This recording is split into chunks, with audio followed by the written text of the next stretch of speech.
Hello and welcome to FPL Animate. My name is Oded and welcome to the best graphic and animation FPL channel. Game week 8 was a wild one. Main players, mostly from Manchester City and Chelsea, started the bench and came on for 1 minute.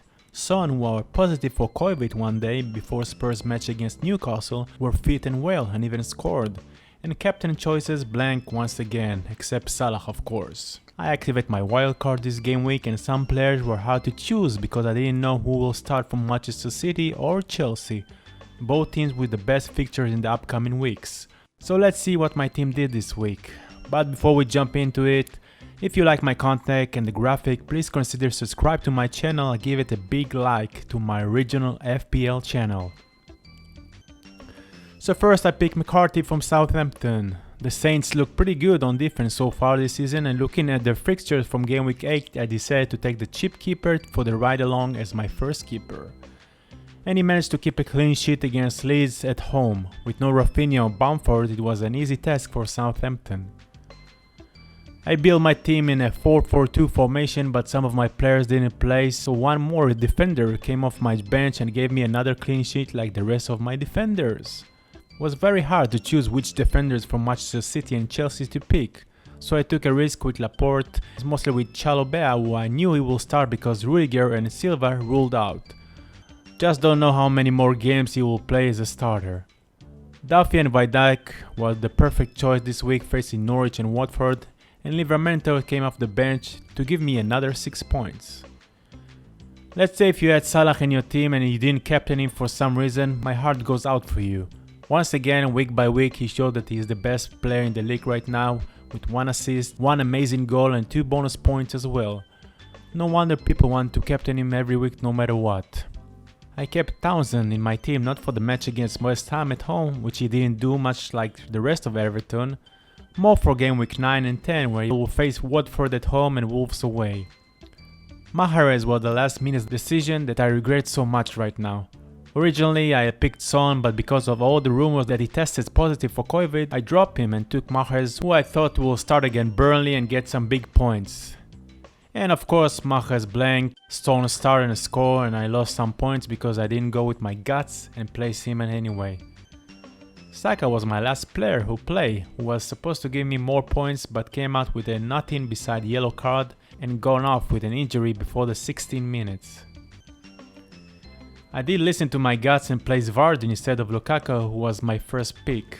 I thought Brentford defense will be able to face Lukaku, who will recover from a minor injury. And they sure did.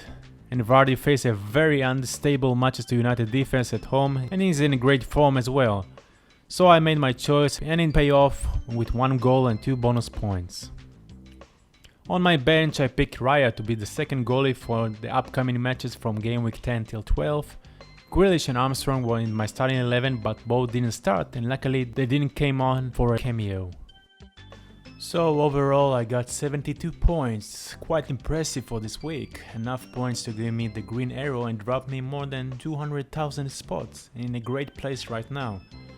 A great week for me, but with those unexpected rotation with some of my players, I do worry I won't have enough players to start in game week 9, so I need to think hard about my transfers for this week.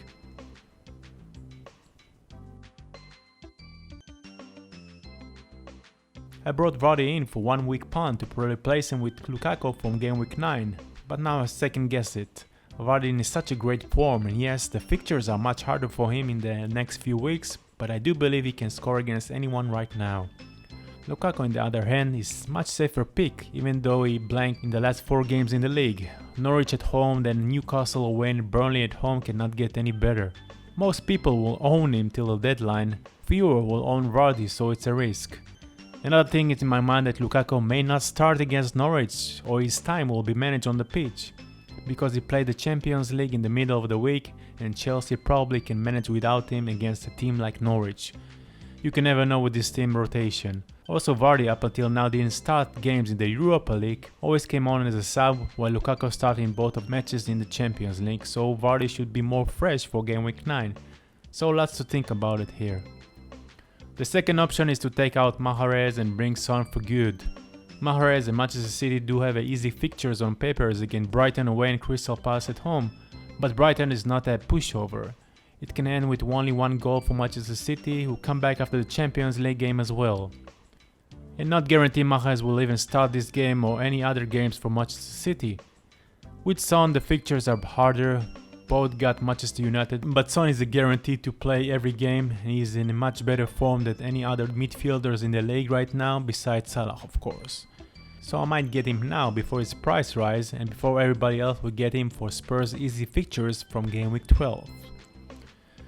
So this is my team right now heading to game week 9. My big concern of course is Manchester City players, which one will play in the Champions League and which one of course will start against Brighton.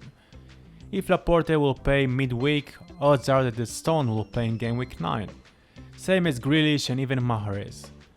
My other players should start for sure in game week 9 besides Armstrong, who for some reason didn't start or play against Leeds. And a striker who got injured and give me another concern for next week. I may have to take a hit already to bring 2 players. We'll wait of course till last day to make up my mind. So this is it for now. Again, if you like the video, please click on the like button and subscribe to my channel for more amazing animation and graphic like no other channel. Goodbye for now and good luck to all.